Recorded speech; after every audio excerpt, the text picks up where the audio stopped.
చేయలేకపోతున్నాం అని ఒక రోజు 2 రోజులు కాదు, ఎన్నికల్లో భాగంగా మనం అభ్యంతరం తెలియజేయడం జరిగింది. దాన్ని తీసుకొని వచ్చి పేదల కడుపు కొడుతున్నారు 10%. అంటే దీన్ని నేను బాగా గమనిస్తున్నాను. ఎందుకంటే ఫుల్ టైం మేము దీని మీదనే నియోజకవర్గంలో శిల్పా కుటుంబానికి అడ్డుకట్ట వేయడానికి దాదాపుగా ఒక 200 ఫైన్ల అక్రమాస్తుల మీద చేసిన పాపాలు, ఎన్ని కుటుంబాలు ఏం అదగొద్ది పాలైన అంతా లిస్ట్ అవుట్ చేసి పెట్టారు.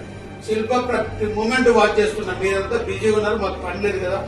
బీజేపీ వాళ్ళకు పరిశీలిస్తున్నాం ఏం చేస్తున్నాడు శిల్పా ఈ దొంగ ఓట్లు కట్టి పెట్టడం దీంతో 10% గురించి 2 రోజులు ఇచ్చే 10% గురించి ఆయన ఇంత ప్రాపగండం చేసుకుంటాడు. మనం ఖండించలేకపోతున్నాం.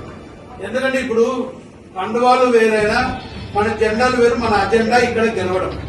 ఇక్కడ మన అందరి లక్ష్యం కూడా ఇక్కడ మనం గెలవడమే మన లక్ష్యం. మనం ఒక కుటుంబం లాగా పనిచేయాలని అనుకుంటున్నప్పుడు ఈ కుటుంబం లాగా ఈ రోజు మనం నిర్ణయించుకునేది కాదు. ఈ కలయిక ఎప్పుడో జరిగిపోయింది. మనం కలుసుకోవడం ఆలస్యమైంది.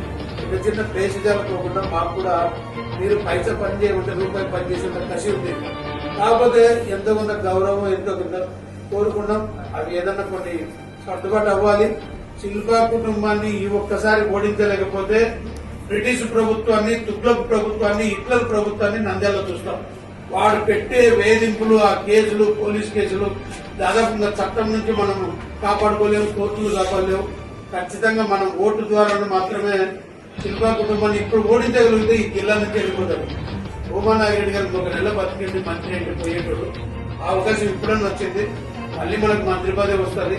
కాబట్టి అతనికి దౌర్జన్యంగా అవసరంగా ఓటుని ఆయనంతా నంద్యాల నుంచి ఓడించాలనేది సంకల్పం గట్టిగా తీసుకొని ప్రతి ఒక్కరు కూడా ఒక సైనికుల్లాగా పనిచేయాలని భారతీయ జనతా పార్టీ వాళ్ళందరూ కూడా అనేక మార్లు మీటింగులు పెట్టుకుని, మీరు మొదటిసారి మనం కలుసుకున్నాం కానీ మేము ఆల్రెడీ ఎంత మోటివేట్ చేస్తున్నామంటే ఖచ్చితంగా ప్రతి చోట వాళ్ళు కొంచెం పలకరించకపోయినా కూడా ఖచ్చితంగా మీరు వెళ్ళి సమన్వయం చేస్తుంది.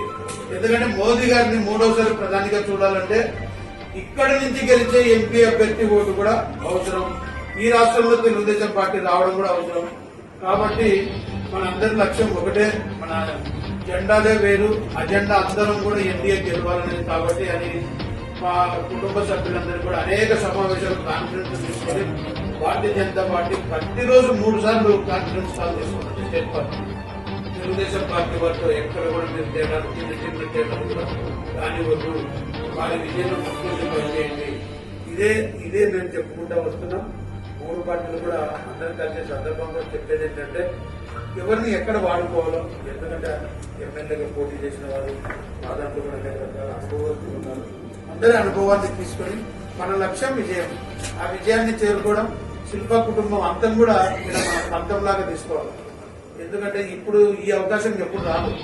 ఇంతమంది కలిసి ఎప్పుడైతే వారు రోజు రెచ్చగొడుతున్నారు మీరు గమనించట్లా. పగలు 2 గంటలు రాదు, పగలు 2 రాత్రి 3 చీకట్లు అంటున్నారు. దానికి వీటికి ఖండన రావాలి. మనం కలవలేదు కాబట్టి ఇలాంటివన్నీ మాట్లాడగలుగుతున్నారు.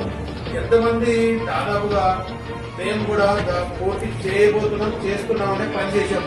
కోట్ల రూపాయలు ఖర్చు పెట్టి అనేక రకాల కార్యకర్తలు సైనికులుగా తయారు చేస్తున్నాం. నిర్మాణం ఉంది.